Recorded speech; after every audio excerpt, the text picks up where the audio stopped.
জাতীয় রাজস্ব বোর্ডের চেয়ারম্যান আব্দুর রহমান খানের অপসারণ দাবি করেছে এনবিআর সংস্কার ঐক্য পরিষদ।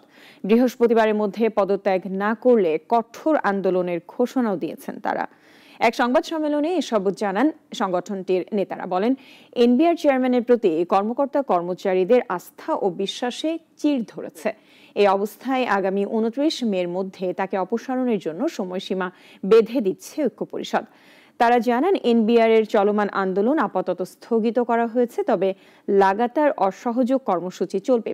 আন্দোলনকারীদের দাবি, জারি করা রাজস্ব সংস্কার সংক্রান্ত অধ্যাদেশ অবিলম্বে বাতিল করতে হবে, সেই সঙ্গে চেয়ারম্যানের অপসারণ করতে হবে। তার প্রতি বিশ্বাস ও আস্থার চরম সংকট তৈরি হয় এই দাবির ধারাবাহিকতায় ইতিপূর্ব ঘোষিত এনবিআর চেয়ারম্যানের সাথে লাগাতার অসহযোগ কর্মসূচি যথারীতি অব্যাহত থাকবে যতদিন প্রয়োজন। অতিরিক্ত সময় কাজ চলবে বলে আমরা ঘোষণা করছি।